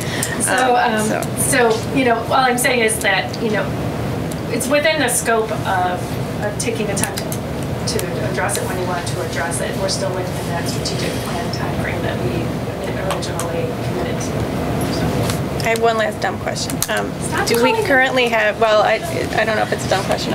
Do we currently have staff that are duly certified in foreign language and other content areas? And if not, can we get some? It's real, so I reached out. Let's say they're an art teacher, but they have an endorsement. And I know they're hard to find. Hard to find, yeah. I say this every meeting and I still mean it. I know you do. And I reached out to a bunch of universities and asked, like, how many teachers would you have that you could tell me are foreign language certified and then certified in some other discipline other than ELA? And is there anyone that wants to become certified? Yeah, right, exactly. Slim to none. I have a better chance of finding someone with the gifted endorsement who also has classroom instruction or EL bilingual and regular certification. But to find kind of those hybrids that you're talking about, like Stephen Jones was someone who I found, who Jason actually and Don and April and I found, who was kind of a needle in a haystack. Right, you told me it couldn't happen and you made it happen. So you've done too many miracles, Meryl. Needle in a haystack. So I'll keep working on the miracles, but yeah, I did kind of connect out with. Yeah, I would just ask, keep looking. I think just in general, it's good for us. Yeah. In terms of literature or studies, or I imagine there's got to be something behind some of these things. I'm assuming there are studies behind, you know, the idea of teacher-led, instructed PE and movement and getting up and waking kids up. Is there anything on the other side of the ledger in terms of, you know, studies for future achievement or influence on other achievement for early foreign language study? So the studies that we read, so there is the American Foreign Language Institute put out sort of just like a best practice approach, and this approach really would be for exposure, but it does talk about the plasticity of the brain and the other parts of the brain that it activates when you are learning a new language, right? So whenever you are engaging in something that's foreign to your brain, it's going to activate other areas of your brain. I didn't see a correlation in anything I've read currently that says if you do foreign language in elementary once a week, you're suddenly going to have high achievement over here. But there are studies that say that it will keep your brain more nimble and more, it gives it that ability to take in new and different information in a more integrated kind of way because you're using a different part of your brain. But to have hardcore like correlations like you do with math and music, I haven't seen anything in research yet that would suggest that. They do talk about the differences in the amount of time you're providing instruction and what outcomes you could expect. And basically, that research says if we need to do it daily, all the way through to be able to expect language mastery. Right. One additional thing that I guess that comment I would have is with the different scenarios where they're talking about hiring one additional person or two additional people. We've just finished a conversation about potentially embarking on multi-million-dollar facilities expenditures. Over the last 5 years, I think our staff has grown by a considerable amount, which has strained the budget as well. So I think we have to be very cautious about adding, and even if it's only one here, two there, I think that's how over the last 5 years, that's how we've done it. It's a person here, a person there, and that's something that I think that has to be, for me, there has to be a very compelling, like the STEM person, a very compelling case for that. So that's just another consideration to throw into the mix. Here's what I could offer as a suggestion, because this is committee of whole, this was meant for discussion tonight, is that you can sort of reflect a little bit on this option and opportunity. I have no problem. I already have bullet points in the RFP about what I would write if I were to write it, because I sat through a webinar and figured out what it would take to write it.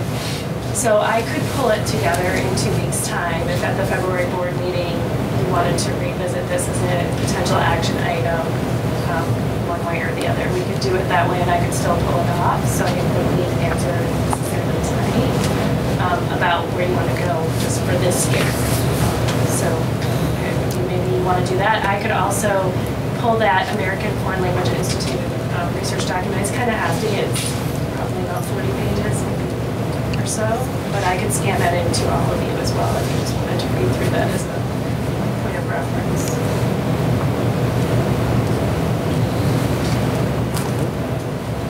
I think it's worthy of further consideration. I mean, honestly, I'm at the point where I think, you know, Dave mentioned it and Jeff mentioned it a little bit. I'm concerned about, you know, the effectiveness, and even though, you know, Linda, I appreciate what you said, where really what our goals are, you know, for this type of a program. But I look at the budget the same way that Jeff does, and I'm concerned about our growing expenses. So it really has to be justified in my mind. Nevertheless, you know, if you apply for this grant and you do a deeper dive on it, I'd take an honest look at it. Just after talking to the state, my only reservation is if we do the grant, I would want it with good intention, intend to implement, because there's other districts out there that would have the intention for implementing. It's not just a foreign language, there's an arts component you could apply to expand your arts program as well. And so it's kind of got two pots of money, foreign language and arts are all combined. And so I would... Can you apply for that? Can you apply for the arts program? It's a separate topic. If we were expanding or adding something new. Okay. Yes.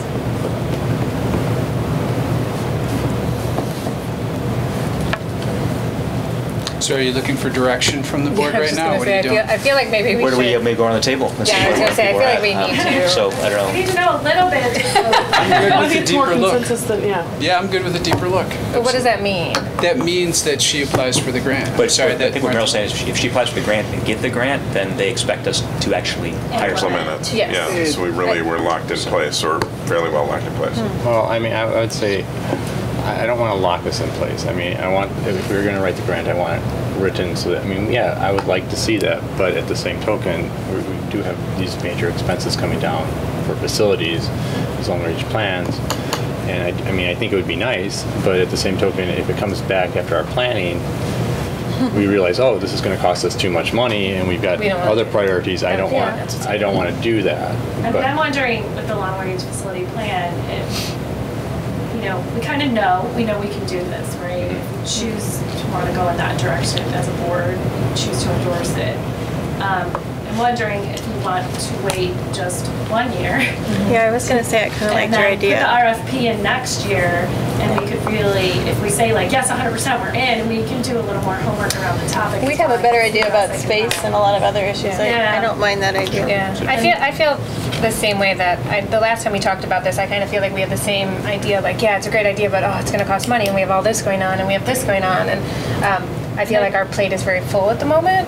While I'm a big proponent of this plan, I also know that it costs money, and it, you know, and I feel the exact same way about applying for the grant. We don't apply for the grant if we are on the fence of implementing. There's other school districts that could use that money, and I don't think that's an appropriate thing to do. So my feeling is, I would maybe hold off 1 year. So I asked the guy, what's the chances of the RFP not being here next year? He said, you know, it would be slim if it got eliminated, because it's pretty well supported at this point in time. He said he expects it to be there for at least a couple more years, and then he hopes for the long term. I grilled this poor guy. So he said if you waited a year, I expect that at least the planning grant will still be in place. He said the implementation dollars may start to dwindle, but the planning grant should still be there, because this is something that's well supported at the state level, and people would like to see districts being able to expand their programs. So I could apply for it next year. And in the interim, I could still do a lot more homework on it. And just different models and things at a very low cost. Is everyone else okay with waiting a year to revisit this then, or? Yes. Yeah. I just, in addition to the financial cost, I think there is a cost to the teaching environment in terms of, are we going to get spread too thin for not enough benefit? I'm really on the fence on it, so more low-cost research on your part I would certainly agree with, but I think the grant is not I appropriate at appreciate this that time. from your perspective, Mr. Markle, only because I'm also thinking about the implementations that we've been doing with core curriculums.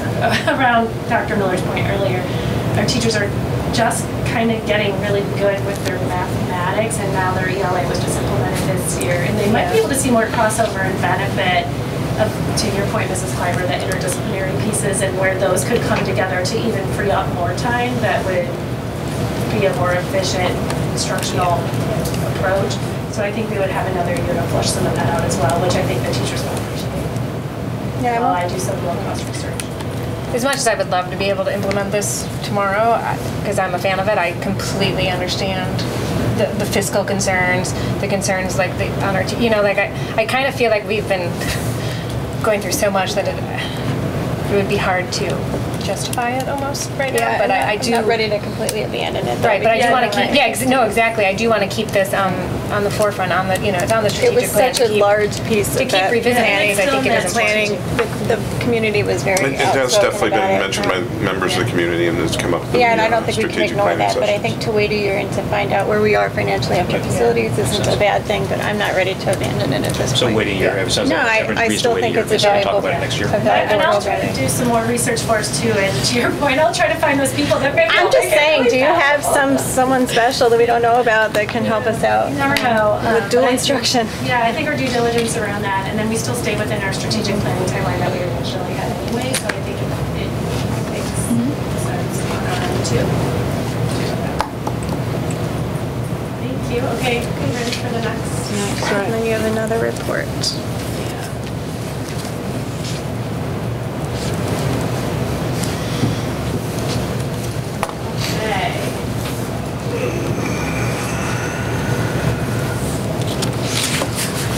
So you thought the achievement presentation was over in November, but you were wrong.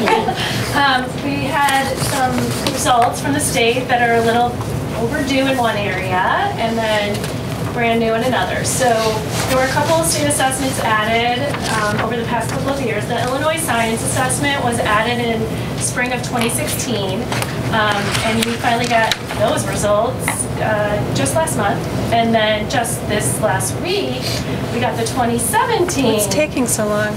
They had a funding issue around scoring. Okay. So then we got the 2017 results, which were last spring's results, right on top of the 2016 results. So I'm going to be sharing those results at a very global level for science assessment. And then in the fitness area, our students are now required to be fitness tested at grades 5 and 7. And so that data from last spring came back, so I'm going to share that with you too. So the first one is the science assessment, which is aligned to the next generation science standards. Our state assessment was modeled after the one that's administered in Washington, D.C. And this is an assessment that measures proficiency in the Illinois Learning Standards for Science. It's administered at grades 5 and grade 8, and it lasts about 1 hour. It's multiple choice. And the state was required to develop it to meet the federal mandate. You might have remembered some of the press around that came out a couple of years ago. They were very explicit that this is to be used at a very broad level for curriculum adjustments. The only indicator you get is proficient or not proficient. I cannot do an item analysis. I cannot do a standards analysis. So all I get is proficient or not proficient. So I can only look at kind of globally how we're doing. It's considered a brief summative assessment, and it explicitly says that classroom educators should not make teaching decisions about individual students based on this assessment, really more just looking at your curriculum alignment. The 2016 results that I'm going to share with you are not going to be published as part of school report cards. The 2017 results that I'm going to show you will be part of the 2018, so the next fall's school report card.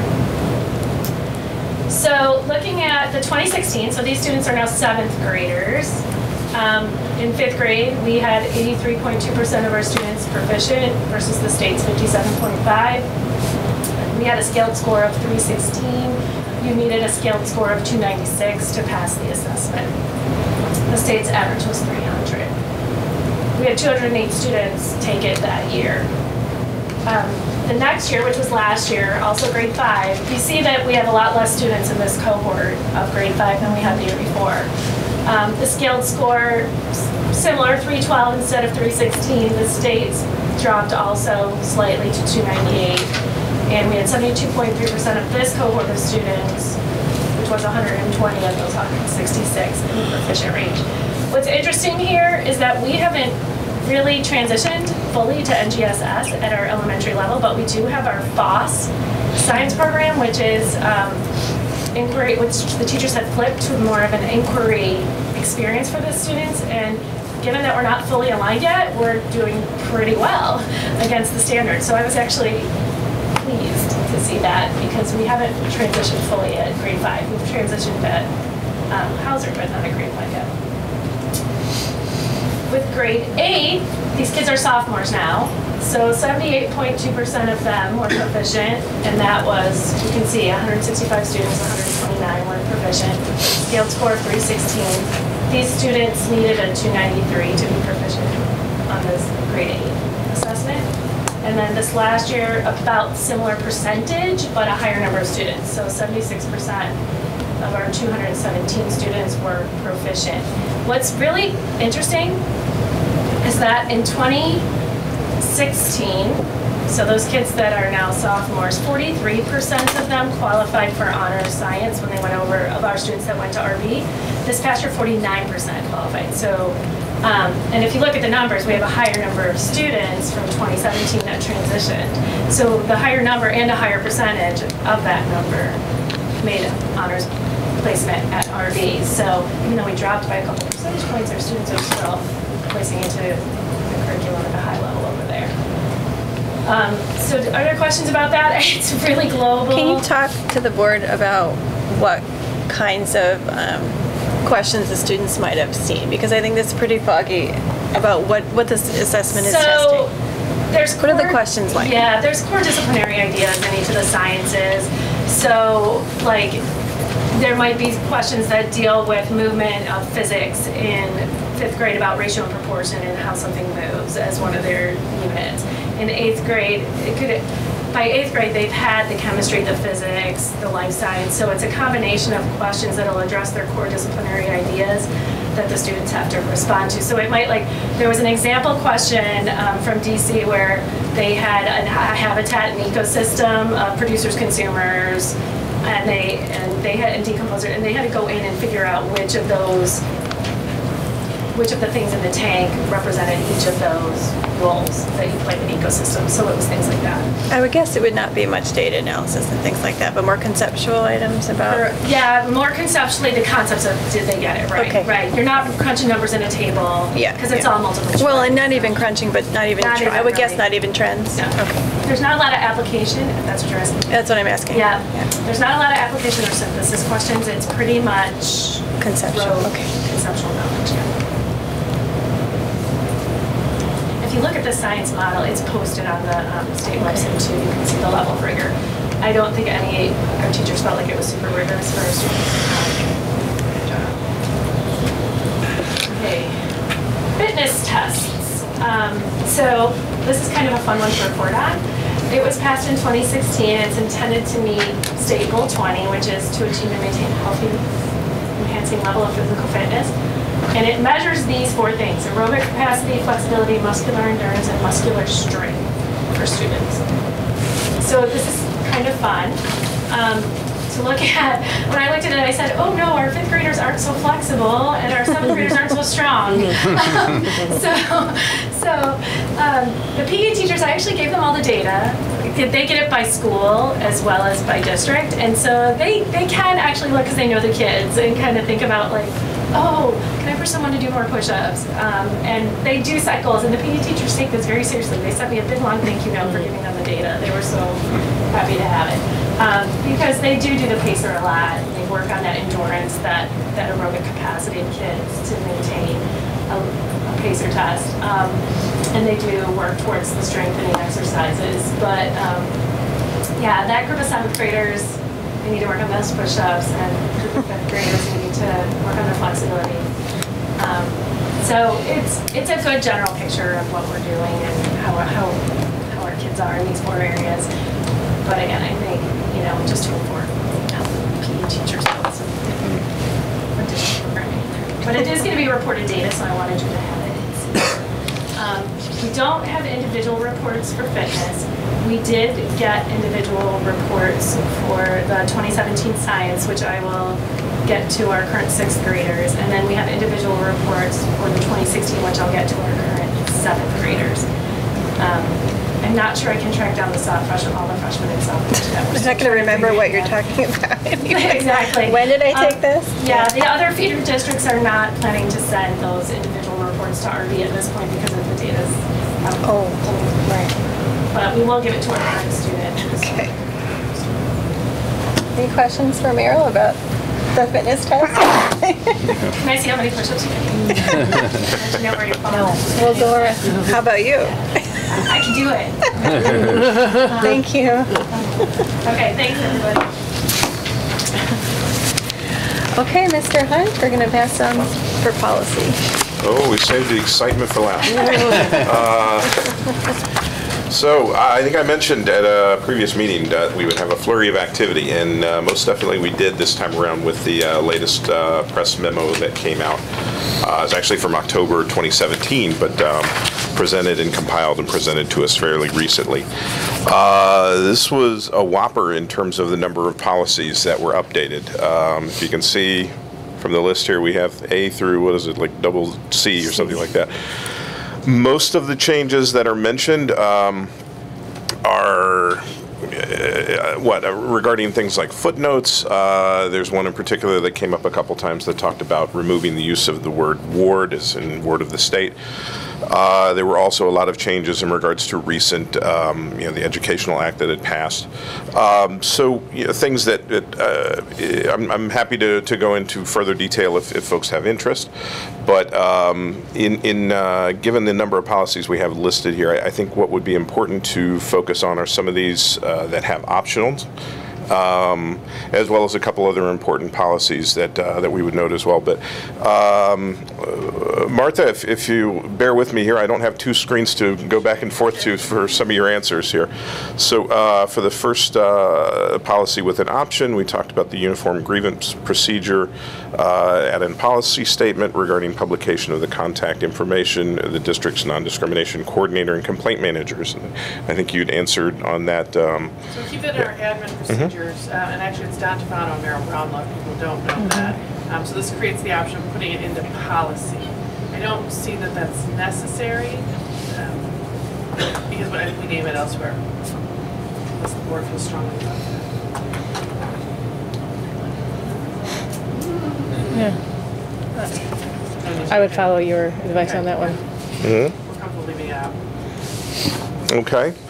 And for D, the policy for identity protection, let's see, we had to have an option of add personal information protection PIPA mandates to the policy, and I believe that within the recommendation itself mentions that we should consult our attorney before making a decision on this. I know we had reached out, and had we heard something back on that? We haven't heard back, so I'd like to this could sort of be on hold, and we can take a closer look at that one after Shelley Anderson takes a look at that. Okay. And let's see, for policy I, abused and neglected child reporting, add a sentence regarding the distribution of information for ANCRA materials in the school building. So that would be, like the DCFS hotline and calling about abused or neglected children. And actually, PM Shaw looked into that and was able to get the posters and materials, and we agreed it probably makes sense to put them up in our schools. Are those just posted in the main office or offices? They're actually posted more for adult, right? Adult calls opposed to a child. To me, I think one of that would be problem whatsoever with putting up material, and it's a good idea to do that. But just like in the previous policy, this actually requires you. This is another requirement for your job. Yeah. You have to do it. Yeah. And it's any given sort of requirement is okay, but if you add together the hundreds and hundreds and thousands, I would personally not put it in policy. And just if you think it's a good idea, then put it up. But not, temptation. Right. I mean, I think it's good. It's good. Right. It's good information for staff. Staff go through training on how to do it. But your point's well taken that we could do that and not because it's in policy. Dan, as policy chair, do you have a strong opinion? I'm in full agreement with Jeff in that regard. It sounds like a great idea to post the information. I don't see a need to codify it. Because if the posters fall down 2 years from now, then right. And that could happen. Right. Right. Say anything about it. Point well taken. Thank you. Then also for P, policy 660 for curriculum content, does the district engage in block scheduling? We do not. Right, Meryl and I had a conversation about what exactly do they mean by block scheduling? Right, I mean double block event is not block scheduling. Yeah. And for X, policy 7190 for student behavior, does the district receive early childhood block grant funding? And we do not. So that means this is about expulsion of children in early childhood programs. If you receive early childhood block grant. We're not going to intend to expel early childhood students, but we also don't receive block grants. I listened to a podcast about that and where it was happening and why, and it's insane. Expelling preschoolers. Yeah. And why this had to come into, interesting, right? So like we read it and we're like, so.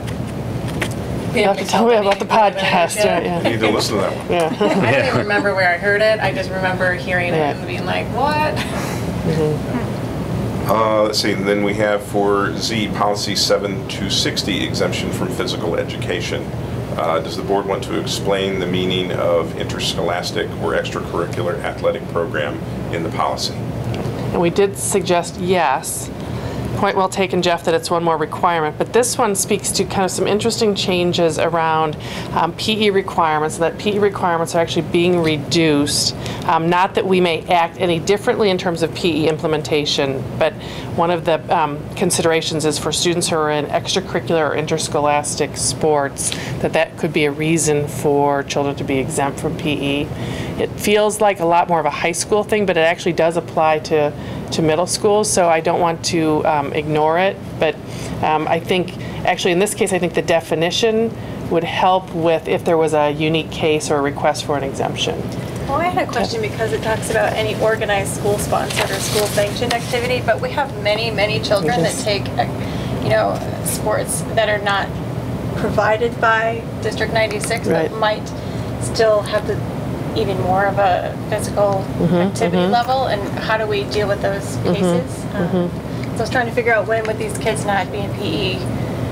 Yeah, and the whole not being in PE, it's the whole, and Meryl, feel free to jump in, the whole not being in on PE presents a whole unique scheduling issue that I'm not sure we're ready for. Mrs. May and I talked a little bit about this already this morning, and she can feel free to chime in as well. So a couple of things. The way the policy is written, it really wouldn't impact anything with respect to our sports programming, because none of our sports programs go over an entire trimester. So you wouldn't excuse a child out of PE for an entire trimester if they were only engaging in the sport for 3 weeks of the trimester. So to Mrs. Cliver's point, however, we do have some students that may be going to gymnastics. They're at a very high level, or skating or something. Right, 4 days and they a have week, a 5 daily days a week, whatever, 2 to 3 hour practice every night, 4 nights a week, and then meets on the weekend. In those cases, there could be letters from those outside organizations affirming that child's level of participation, and that could be something that we do consider and could exempt. I mean, because imagine if those children are already doing, some of them 2 to 3 hours a night, and then you're having them do PE, they could be learning an entire additional subject, not to crowd your classes, but they could be in an encore. If it's a minimal amount of people, I mean, they could be learning something in addition that they might never have the opportunity to do. So in the study hall. What's that? For like study hall. Study, whatever. In the administrative procedure, you could, I think, widen that net, right? In the language in that policy, it talks specifically about school-based programming, which really we don't have a format or a platform that would work for that. But I do think there's merit to I mean, but it also opening talks up an about, outdoor for what else, like some of the, I don't know if those, talks about band or Band is any of marching those. band. Right, I mean, those, Yeah. that might go all year, Yeah. I don't know. So in marching band at the high school, Right. and I talked about this, they're excused the first trimester because that's marching season, right? Right, So they're right. excused from PE. So the first depending on the season, I guess. Right. Right. So we could, within our procedures. But I definitely know be children that would fall into that kind of category.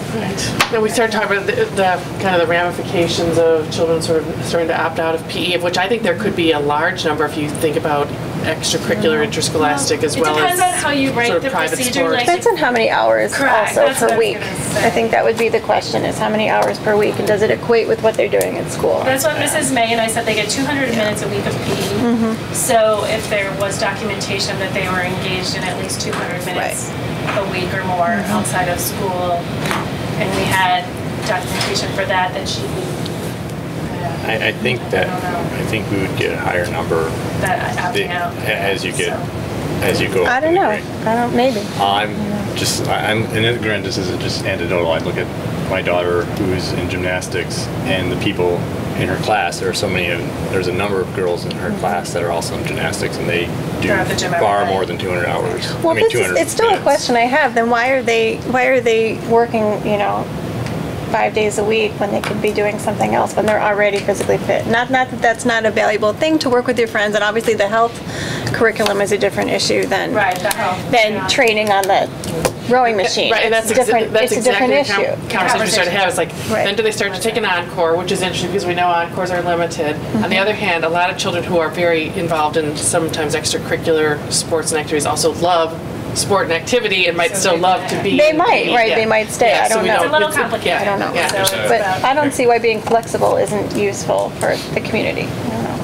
Yeah, one consideration might be the complexity involved here. Now the administration has to figure out who's doing what Parameters. and how many minutes. Well, we could leave it to them to tell us if that's impossible or not. We'd have to have a recommendation with a parameter on it. Right. It couldn't just be completely wide open. And remember Well, the no, option I in mean, the you can't policy have is about 300 defining students wandering around. interscholastic and extracurricular sports. It's just giving it a definition. It's not saying that they're the only ones that count. Right, exactly. Right. That's Yeah. what we talked about today. Like, you wouldn't have to be limited to that, but it defines the ones that are school-based. The other reservation I have is that the schools, I think, ideally should be democratic institutions where everyone is treated identical. If you have to take gym, then you have to take gym. We all basically, you know what I'm saying? But we want to focus on individual education plans as much as we can. This group is now, they get to do something else, and we have to, you know what I'm saying? So, and that could create some Well, sort of equity issues, I guess, I don't know. potentially. So that's No, something that I would- and you bring up a good point, Jeff. I mean, because I look at my daughter is in gymnastics. She spends a lot of time, and I'd love for her to basically get out of gym class so she can do her homework, because it's always a challenge for her to do it in the night she has practice. But the same token, it's her choice, Yeah. a family choice that we're saying. But Okay, are she we can do putting them in there gymnastics. because everybody does it, or because we think it's important for their health? Why? I thought they're in PE class because we said they have to maintain a certain education or physical fitness level. But if it's just because everybody's doing it, then we need to have it, which that's a different issue. Right, Yeah. there's two. I think there's another issue here too, and typically the after-school activities are very single-focused on here's an activity. Marching band, gymnastics, lacrosse, whatever. And our gym classes tend to be much broader, and the intent is partially not just PE for physical movement's sake, but to also give the kids a broad view of here's rules of different games, here's health class. I'm not sure how we deal with I was gonna say, the complexity of health is a little trickier because Yeah. you couldn't opt out of a I don't think, I don't think the health option would make sense. I think health would have to Right. stay, but. I mean, I don't really have an opinion on this. I do know at the high school level, kids are opting out of PE because they're leaving school early to go train, so it's usually not just to, or it's because they're at a varsity sport and they get to study all that time, or, like certain things like that. I feel like we need to be very, cautious. I don't know, the study hall is interesting though. The study hall is kind of intriguing though. I don't know. Yeah. Well, that would require supervision. I know, I realize this, it's just, I I just feel like something like that would have to be really thought through because I Totally would assume complicated, yes. There would be a large percentage of kids who would say, I can opt out of PE, and I don't know. Is this something worthy of a longer discussion at a future meeting, perhaps? I think to think about the programming implementation. Yeah, if we're going to go with the option to excuse students, I think Mrs. May, we talked about it. We want to really think through those parameters and be pretty clear and pretty concrete and have a pretty robust threshold. But again, even if you met that threshold and your rotation was health that trimester, You still take health. Well, no, we couldn't opt you out because it's combined. No, I said you still take health. Yeah, you still you'd have go. to maintain Right. because it's going to be a chunk of that trimester. No, you'd have to have health, Yeah, but then you couldn't go. But you couldn't do a different encore. No, but it'd have to be carefully, right, maybe it's trimester based or something. So. Well, we don't want to do health for 12 weeks. Well, we did that before, that was a little tricky. The PE That's true. teachers, yeah. So Yeah, I remember we had that, that was complication with the health rotation. difficult. Staffed or anything like that. So that's why I'm personally, like, this conversation just feels like it's going in a direction that is a little bit like out of our I don't know. I wanted to throw it out there. I just think it's a little sad when we talk about everybody doing the same thing, but we talk about doing what's best for every individual child. So it's a tricky argument about how we treat children and what's best for their needs. Well, I think the thing is too, I think what we need to figure out is what is the reason do we have gym class? Right. I mean, right. If it's, so we need that discussion. I mean, I think if it's, depending how we answer that question depends, I think. I think it's a multi-pronged answer. Yeah. I don't think there's one. And we opt the kids out of math if they're 2 classes advanced. Yeah. I mean, you know what I'm saying? Well, It's like, there's all kinds of like. Then you move them forward. I mean, it depends on. I do think the health, I'll reiterate, I think the health piece for us is something that would automatically complicate the situation. Yeah. So, I would say like, no at this point. I mean, I don't think we're deciding anything, are we? Well, yeah, that comes back to, because, we have So the the option exemption listed from here. PE is now, is a policy. So there's been an exemption from PE policy in place, but it's been for medical and religious reasons in terms of children being able to opt out of PE. Now they're actually, because of, my understanding is really the intention is the change in the standards around PE requirements at the state level. Now are indicating a revision of policy. And the policy option is to define interscholastic and extracurricular athletic programming,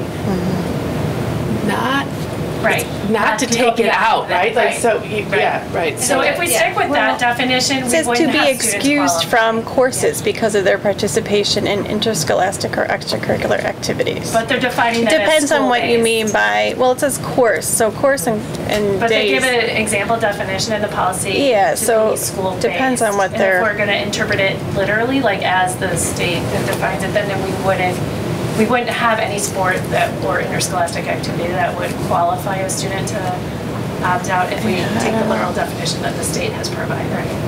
Yeah, it's, I don't know. That's what it's I'm asking. not sure why they're Adopt doing that this definition degree or of, have your own. why the state's going there, and I don't know.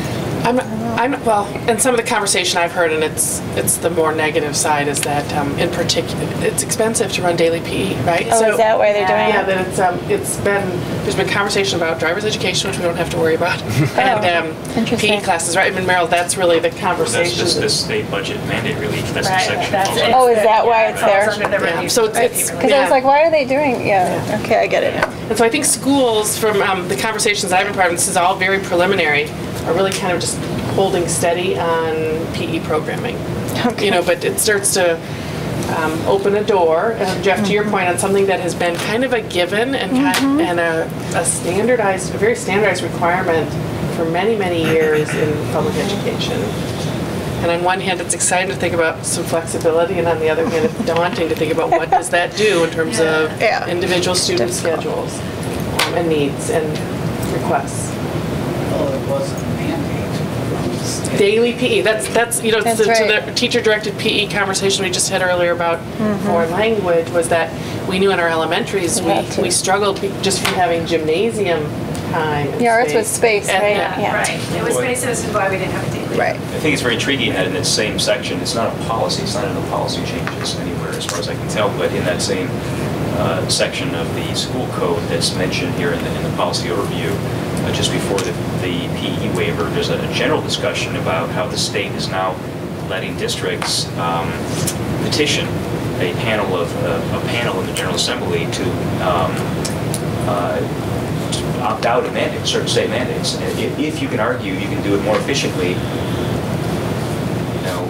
without following the letter of the mandate. And I think that's very intriguing, and I really wonder if that's something that the administration should investigate, because there are all these mandates, and I'm sure that they impose onerous requirements that are not always necessary, to investigate what, are there areas where we can actually make a good argument for doing things more efficiently. This general question, I'm not throwing that out there. It's not Dan, I think the exemption from PE needs more discussion. It sounds that way, yes, which is fine. I'm going to go back up the list here and note some other substantial changes that caught my attention. So I'm going to go to letter M, policy 5240 for suspension. Actually, I believe they're talking about suspension of district employees. There's a substantial section noted about for employees under DCFS investigation. And special ways to handle that. I don't think it's a change necessarily otherwise a recognition of a new condition, I guess, or a way to handle that type of condition. Also, the policy right underneath for N5290, employment termination and suspension, kind of has some similar additions as well regarding DCFS investigations. I'll go one more down further for O, policy 650, school wellness, which was something that caught my eye here, and that mentioned that this policy is unique to the district. And something perhaps, I don't know if is worthy of a discussion. Is this something that we want to maintain? Is this a policy that works well for us? Is this something that we are using or implementing fully? So actually, Pam Shaw is our Wellness Committee Chair. And, it's interesting, Dan, Pam has been running the Wellness Committee for several years. And this is a very detailed policy, so I agree, it caught my eye. It's really not that changed from prior. Correct, yeah. And I don't know, Pam, do you know more about the origin of that? Yes, the policy pretty much follows the state policy. The one thing that the committee felt was missing from what is recommended was the social emotional aspect, and we added that area to the policy. We felt that social emotional was very important to wellness as well. And then we also added some language to the document regarding allergy. That's just in the last couple of years, right? Yeah, it was not too long. No, it was very recent. We did not have a wellness committee. Yeah. We were supposed to have one. We did not have one until this was 2 years ago.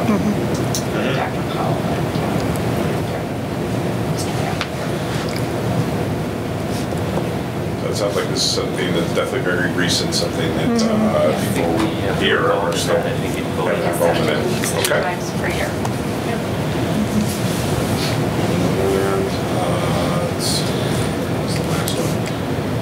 The last one that I caught my eye was W, policy 7180, prevention and response to bullying, intimidation, and harassment. It does not seem to be significant changes that they're suggesting in this policy. However, it does mention that this is a policy that needs to be reviewed and renewed every 2 years, and this is our 2-year renewal. So I definitely wanted to highlight that and make sure that people were aware of that. So those were the ones. Well, I don't know if we got quite half of them, but we hit a few of the high points. Martha, was there anything else that you wanted to cover in that? No, I don't think so, unless there's anything else that Yes, does anyone on the board have a policy? There's a couple of things that I have, but I guess my question is, there were some things, for example, under the, it's under D, we're talking about Social Security numbers. Okay, so that's the That's identity what we're gonna have the protection. legal I think we're review going on. to talk about that at a separate. Because I guess there was just some of them. I have comments on some of them. It was just like I was just looking at, for example, Social Security number. I think that's sort of outdated, given this day and age that we live in.